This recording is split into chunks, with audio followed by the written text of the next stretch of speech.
a la casa o se vayan a la sala de internación. Ay, decime que no se te rompió. Me dolió, me dolió. ¿Está vivo? Bueno, entonces, las primeras 2 horas tenemos que vigilar a los pacientes. Náuseas, vómitos, dolor postoperatorio, estado de conciencia. ¿Hasta ahí estamos? Bien, ¿qué es lo que tenemos que tener siempre para una anestesia general? Aspiración, oxígeno, todo lo que corresponde a manejo de vía aérea, ¿sí? Los fármacos para dormirlo, los monitores y el equipamiento extra, ¿sí? Todo lo que se quiera llevar extra.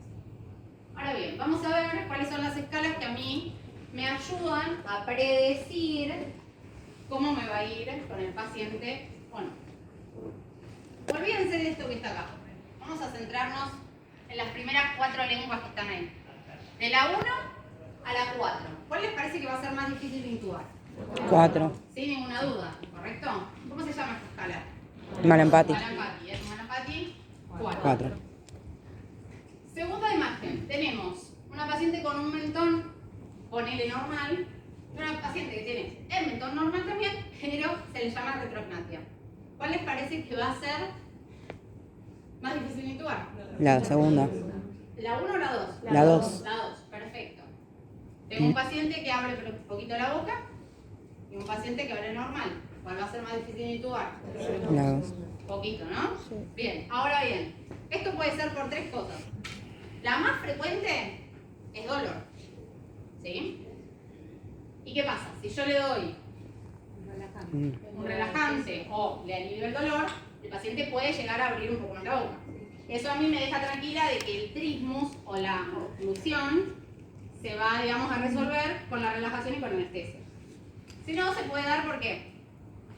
Por un trismus verdadero, que el paciente no se puede subluxar, digamos, o por una luxación de mandíbula o una fractura de mandíbula. ¿Sí? Estos casos los tendríamos que resolver con, si no lo puedo intubar normal, intubación nasal podría llegar a ser, pero igual para la nasal necesitas hacer una laringoscopia común. ¿Con fibrobroncoscopia? Alto. Fibrobroncoscopia. Perfecto. Con un fibro. Lo intubas con un fibro y va. Obviamente se los digo así, pero no es tan fácil hacer una intubación con fibro en un paciente así, porque seguramente va a tener secreciones y demás. Pero lo ideal sería resolverlo con un fibroscopio. Hola. Hola. ¿En un paciente que tenga posible traumatismo cervical, Sí.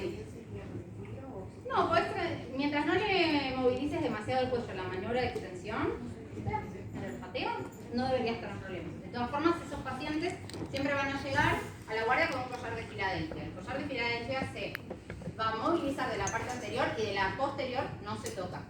¿Sí? Siempre se lo mantiene firmecito. ¿Saben lo que es un collar de Filadelfia? Sí. El que aparece, el que le ponen a las actrices cuando se caen de las escaleras en las novelas, que después andan así. Son un montón. Les está quedando chica Laura. Bien. ¿Qué otras cosas vamos a tener de problemas? ¿Qué es esto? Quemadura. Paciente quemado. Me pasó a mí en la guardia de mandato en el quemado. Siempre lo cuento. Una paciente que tenía quemadura circunferencial de varios días ya de evolución y lo pasaban para hacerle una simple y sencilla balneoterapia, que es cuando los empiezan a bañar para sacarle toda la suciedad y toda la sobreinfección. Yo dije, bueno, si está programado un domingo, está todo bien, le hicieron 50 veces. La paciente tenía un collarín, que yo en ese momento era tipo mi segunda guardia, no sabía qué quería decir que tenía el collarín. Bueno, sí. Hoy en día les digo que ese collarín tiene que ver con que hace que esto no haga esto.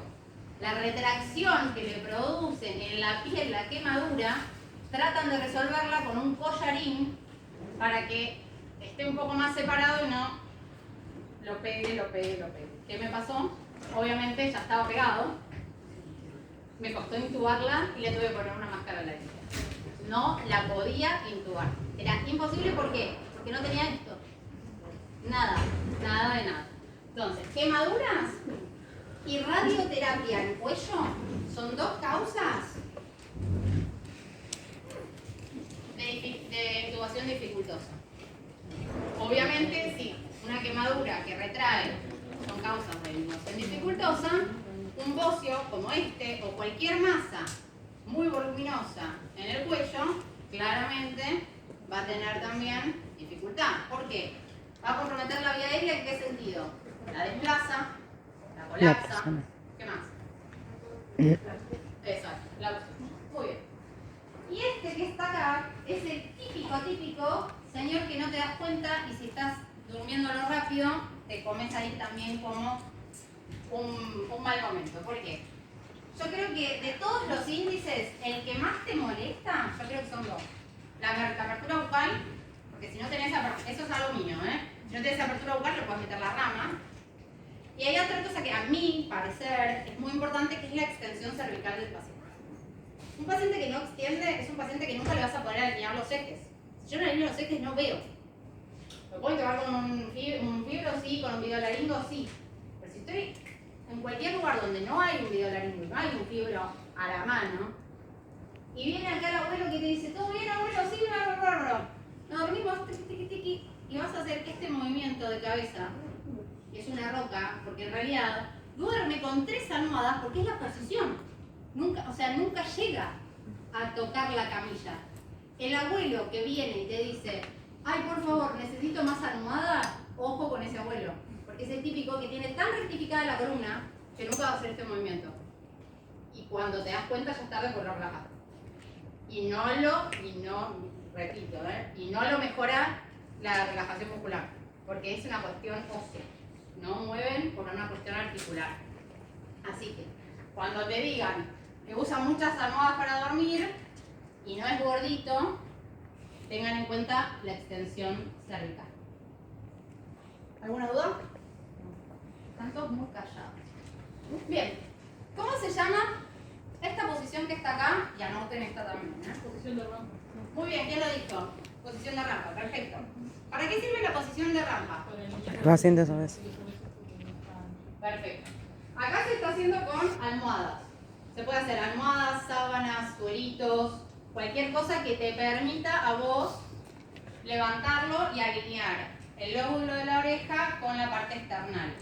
Tengan en cuenta que no solamente gordito implica gordito de panza, sino también gordito de mamas.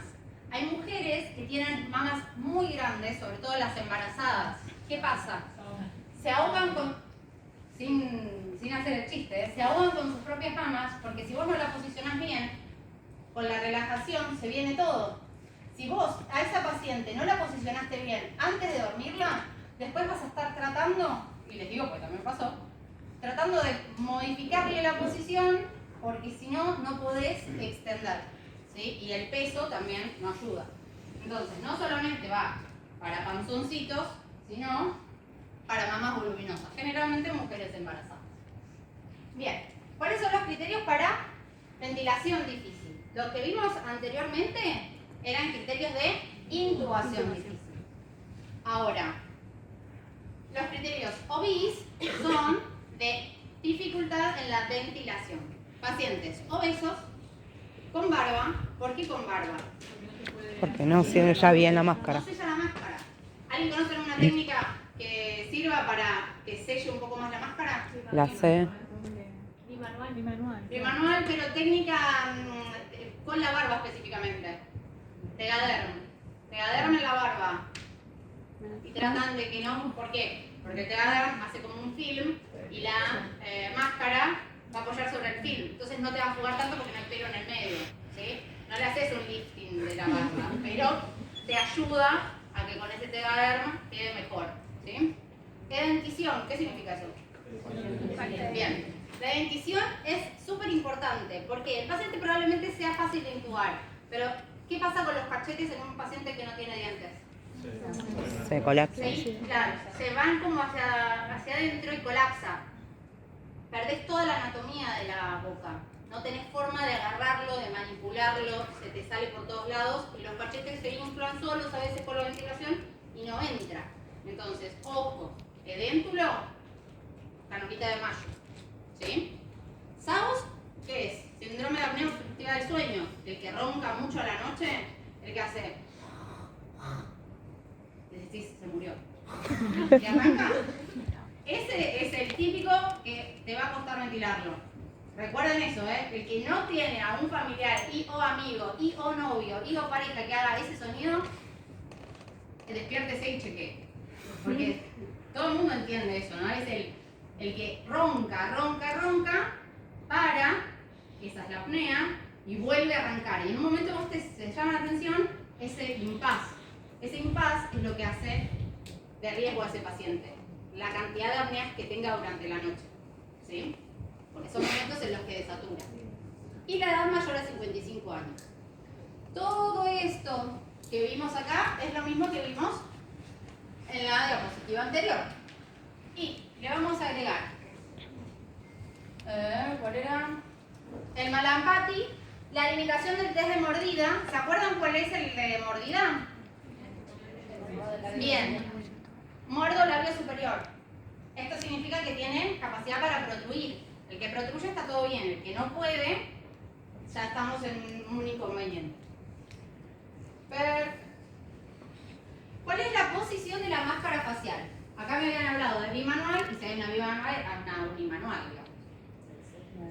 En C, La C. hasta la arcada y todo lo que es el reborde mandibular. Y estas son las zonas de apoyo. La máscara tiene que ser del tamaño adecuado del paciente. Pero si yo tengo una sola máscara, en realidad tengo dos máscaras, una chiquita y una muy grande. ¿Qué voy a elegir para cualquier paciente? Entre una chiquita y una muy grande. La grande, ¿sí? Ventilar a un paciente con una máscara chica implica que no selle, yo me voy pero lo tengo acá, que no selle a la altura del puente nasal. No te va a servir, te vas a quedar corto y te va a jugar por arriba. Entonces, entre una máscara muy chica y una máscara muy grande, le cubrís hasta los ojos con la máscara, pero lo ventilás, ¿sí? Idealmente, siempre tenemos que tener dos máscaras para cualquier paciente. Una máscara, por ejemplo, 5 de adulto, una 6 para obesos o una 4 de adulto mayor.